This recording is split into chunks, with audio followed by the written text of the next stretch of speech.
Hey there, what's up YouTube friends?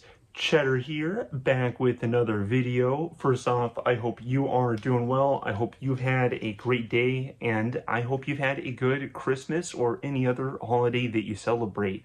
I've just been focused on my family time, so I apologize for slacking on my videos. I did expect throughout 2025 to be a little bit more active on my channel, and I've been unfortunately more inactive, but I have been working on a plan, a schedule to be more consistent with videos in 2026, because I think part of the problem is that something I will develop a schedule, something will throw off my schedule, and I have trouble getting back on like that same rhythm, right? It feels like I have to develop a new sort of rhythm, and I've just struggled with, I suppose, holding that consistency. And I think if I plan out a bit more of a video schedule, then perhaps even if I miss, a week and I need to reset, get back on track, I have the plan to approach that. So I've been working on that. That will help me keep my focus and not be overwhelmed with either movies or music too.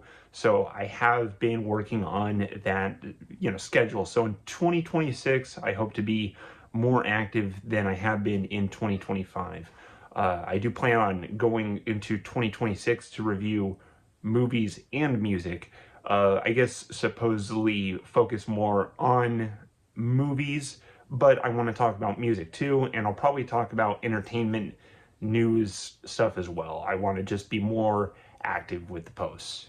But for now, I wanted to talk about my favorite movie of the year of 2025. I missed a lot of movies that I did want to see, but I did feel like 2025 was slacking on great movies. I only saw most movies I would score that I really liked. I would score about a B or a B plus.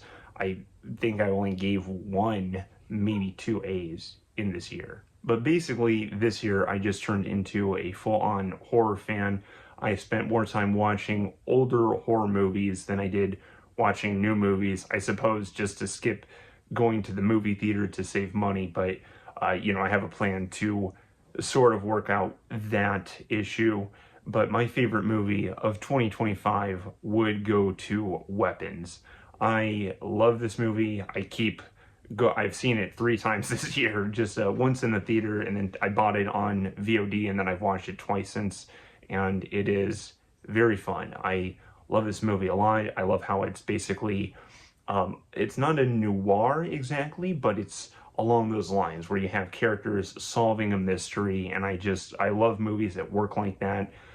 Even in other genres like the Blade Runner, in sci-fi movies, I like the Blade Runner movies where you have a detective solving a crime. In Weapons, you have people solving a crime. There's the missing children, and it was creepy, it was scary, it was funny, it had it all. It had rewatchability. I feel like there's benefit to rewatching it. You get scenes aren't less funny.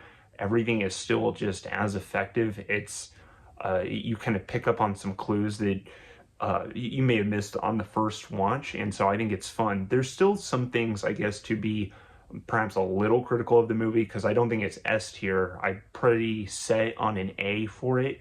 I think there's some things in the movie that are shown that don't really add up to the end. It's basically like red herrings that don't lead to anything.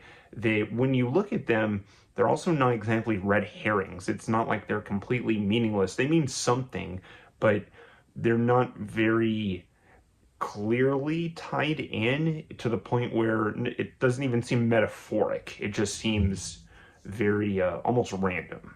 I'm still going to keep this all no spoilers, so you can expect no plot details here. Thematically, some people say this movie is about alcoholism, and even the director, Zach Krager, has come out to say that it is based on alcoholism. And anyone who's been around on my channel for a long time, since I started it, I basically started my channel on stopping my drinking problem, so I'm very familiar with alcoholism, and I just don't exactly see it in this movie. I understand that you can link the theme to alcoholism, but you could just as easily link the theme to and what you see in the movie to a toxic relationship or just a damaging relationship with either a specific person or a substance or even a bad habit. So I just didn't see it exactly linked to alcoholism. There is a character in the movie that struggles with alcoholism, but at least two characters. There's two actually, but I just don't think that it was used in a way in the movie that solved the problem. Right? I'm trying to keep this no spoilers, but it just seems like it's part of those characters, um, those two characters' lives. But it doesn't seem like it was relevant to solving the mystery of the movie. It doesn't play into anything that happens into the plot of the movie. So it's just sort of, if anything, background for those characters. So I don't exactly see Weapons to be a movie about alcoholism. I know there is movies about alcoholics out there that I haven't really watched those, especially the big name ones. Their names slip my mind right now. But there's certainly alcoholism movies out there that are supposed to, shed light or show the pain and the dread of a substance addiction. And I don't think I saw that exactly in this movie, but that's not super affecting my score. I just wish some things, added up a bit more. I still love Weapons. It's just been the movie I keep wanting to rewatch this year. I'd be happy to see it again. I want to show it to other people. It's just the movie I want to keep talking about. So I loved Weapons.